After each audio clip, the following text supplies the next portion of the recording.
Assalamualaikum warahmatullahi wabarakatuh. Pemirsa sekalian yang berbahagia, pada kesempatan ini saya di Museum Batik Kota Pekalongan. Saya bertemu dengan Pak Bambang. Assalamualaikum Pak Bambang. Waalaikumsalam warahmatullahi wabarakatuh. Terima kasih Pak Asep. Pagi-pagi udah sampai ke museum. Sehat Pak ya? Alhamdulillah Bapak. Baik Bapak, ini selama pandemi dari Maret sampai November bahkan sekarang Desember ini kan situasi dimanapun menghadapi situasi yang agak sulit ya Pak ya, termasuk Museum Batik ya Pak ya. Dan Museum Batik ini ramainya itu ketika pengunjung datang secara fisik ya Pak ya. Sementara ketika pandemi seperti ini itu tidak memungkinkan sama sekali. Bapak bisa diceritakan Pak, dari Maret kemudian April sampai sekarang ini seperti apa Bapak kondisi Museum Batik sampai sekarang ini? Terima kasih Pak Asep. Memang ini dengan kedatangan Pak Asep ini bagi kami museum sangat senang sekali. Betul. Karena dengan melalui media semacam ini kita bisa paling tidak memamerkan museum lah. Karena memang di luar dugaan di 2020 ini kok ada pandemi yang sangat panjang sekali gitu loh. Prediksi kami ketika muncul di bulan Maret, banyak pengamat yang mengatakan bahwa ini cukup 3 bulan gitu loh. Yeah. Cukup 3 bulan, namun sampai bulan November ini sampai Desember malah kok masih gitu loh. Jadi ketika ada instruksi dari Provinsi Jawa Tengah, Pak Gub, semua objek wisata di Jawa Tengah harus close dulu karena pandemi ini kan ditakutkan nanti malah penyebar luasannya semakin meningkat. Betul. Jadi kami 17 Maret sampai 27 Juli closing. Namun setelah 27 Juli kami ada adaptasi kebiasaan baru. Kami diminta untuk mencoba menerapkan dengan protokol kesehatan yang sudah ada. Nah, mulai buka itu ya kami harus bangkitnya sangat susah sekali ya Pak. Ketika kalau kita ambil rata-rata setiap bulan kondisi normal bisa 2.000 pengunjung. Oh, 2.000 ya Pak? Iya, alhamdulillah. Ya, 2.000. Hari nyampe berapa tuh Pak? 2.000 dibagi 30 lah ya. Itu kira-kira sehari bisa berapa ya? 300-an bisa Mas ya kalau rame ya. Betul. Kemudian ketika mulai pandemi ini kami itu rata-rata maksimal 500 satu bulan. Betul. Jadi paling sehari bisa dihitung 10-30 lah gitu. Betul. Memang segmen kami mayoritas anak-anak belajar, anak sekolah ya Pak? Anak-anak sekolah. Ketika mereka masih pembelajaran jarak jauh atau online, ya mereka juga berangkat sekolah akhirnya. Yang berkunjung hanya orang-orang yang kebetulan pas jalan-jalan dari Jakarta. Pas ada keperluan apa mampir ke museum. Jadi ke depan memang di 2020 kami belum siap acara secara virtual.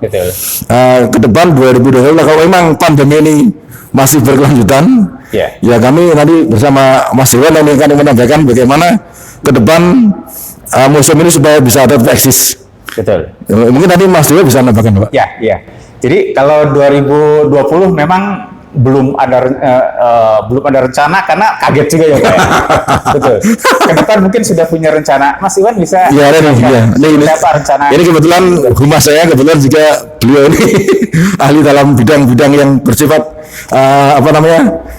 fotografi, kemudian sinema dan sebagainya. Monggo Mas Iwan. Selamat pagi. Ya di tahun 2020 ini ya kita banyak sekali melakukan rekayasa kegiatan akhirnya.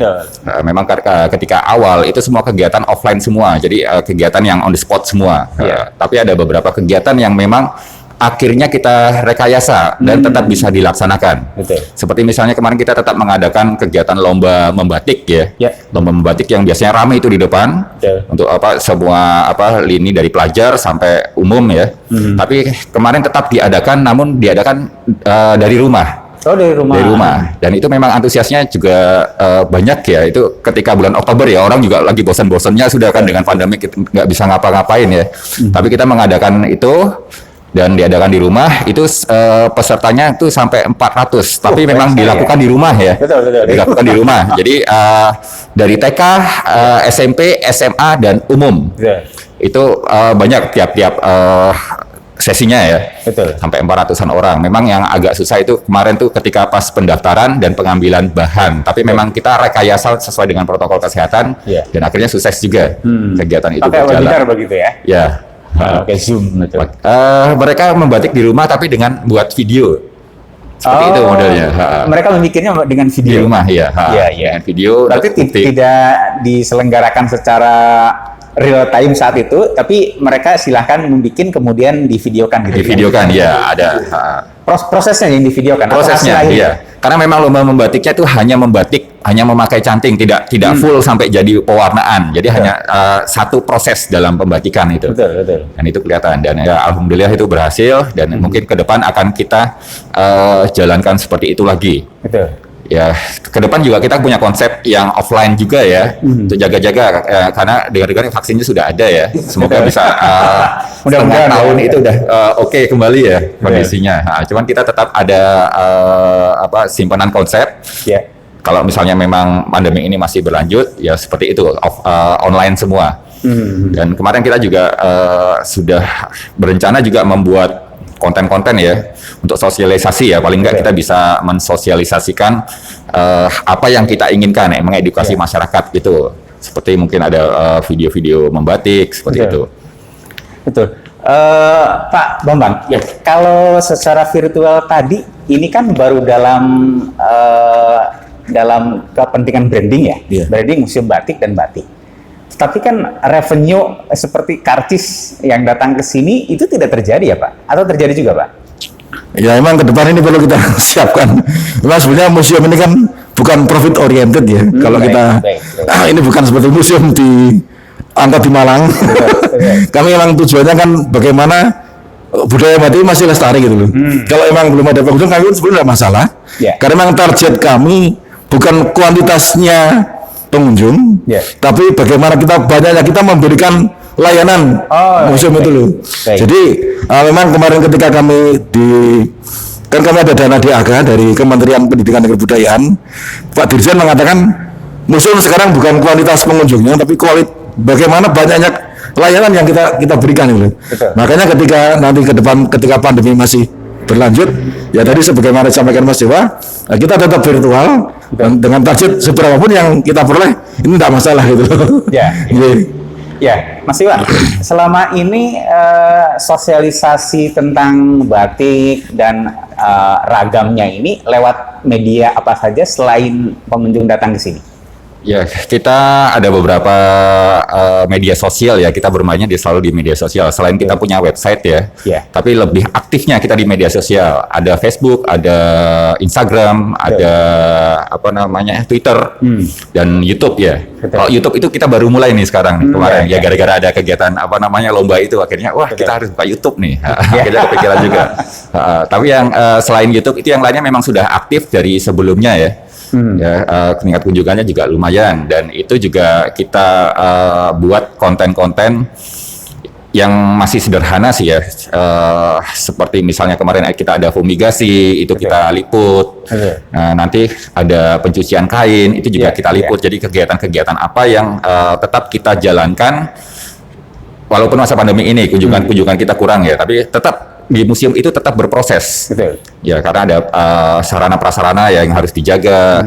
Dan ini juga rotasi koleksi museum ini tanggal 2 Oktober kemarin tetap jalan. Tiap tahun kan kita ganti koleksinya dan kita pakai tema-tema khusus ya. Diganti dengan koleksi yang baru dengan corak yang lama atau memang betul-betul coraknya baru dan bahannya baru? Yang pasti temanya baru. Temanya kita tiap tahun berubah. Kalau koleksinya ya ada yang tetap yang menjadi unggulan, ada beberapa yang tetap kita pamerkan, tapi sebagian besar itu kita ganti. Karena memang untuk refreshing dan juga untuk konservasi kain sih. Kalau kain itu terlalu lama kita pamerkan, itu kualitasnya bisa menurun. Makanya tiap tahun itu kita ganti. Karena kita koleksi ada berapa Pak? 1.200 ya, 1.200 koleksi. Yang itu kita rolling tiap tahun seperti itu. Baik. Dan yang sekarang ini rotasi sekarang kita pakai temanya menyesuaikan ya dengan kondisi sekarang ya. Dengan kondisi sekarang. Ini kayak yang ini bangkitlah Pak, ini pandemi ya. Iya, betul. Bangkitlah batik Indonesia ya. Betul. Kita pakai temanya semangat. Kalau dulu biasanya kita tema-temanya memang seputaran benar-benar batik ya, sejarah batik segala macam seperti itu. Tapi kalau sekarang kita pakai tema penyemangat ya.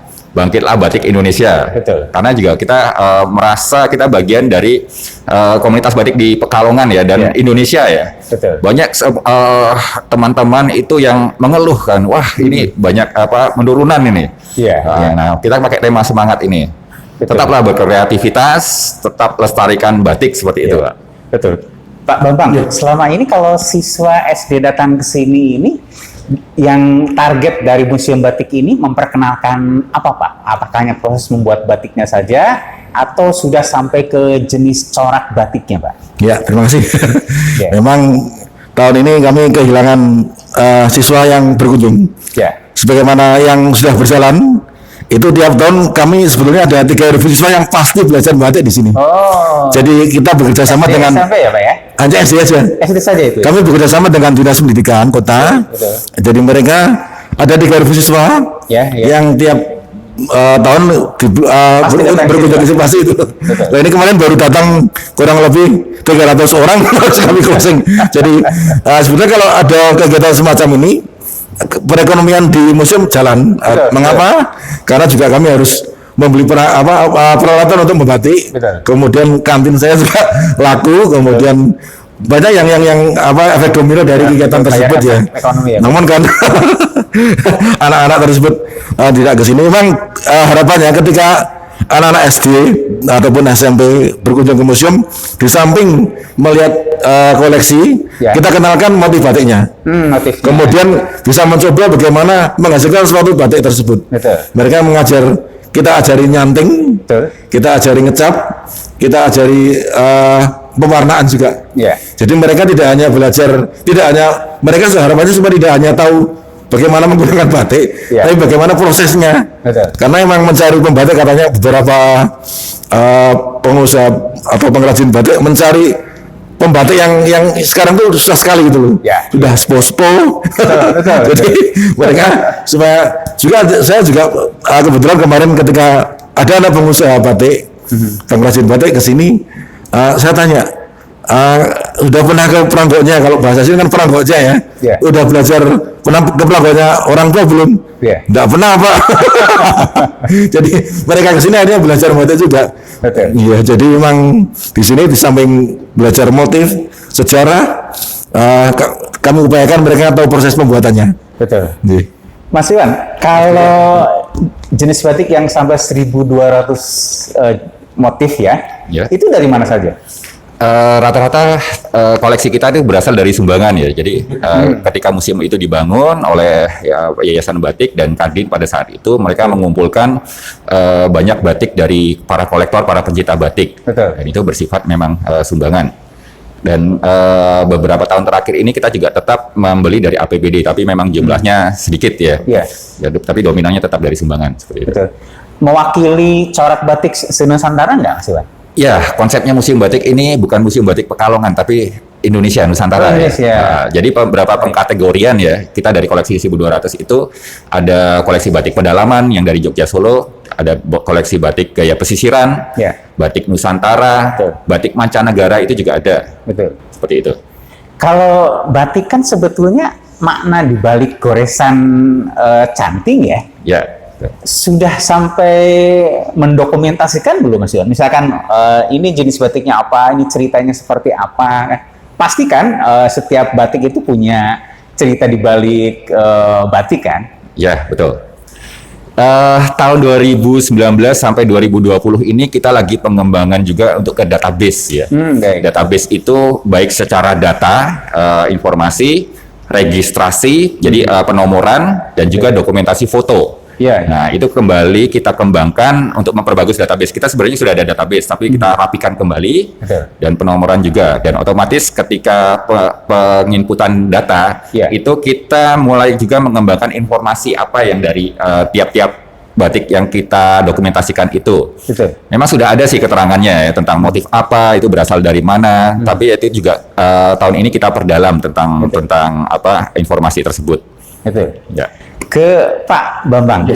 Pak Bambang, dulu ketika Pak SBY meresmikan batik ini kan sesuatu yang luar biasa ya. Monumental. Betul, monumental banget. Dan pada saat itu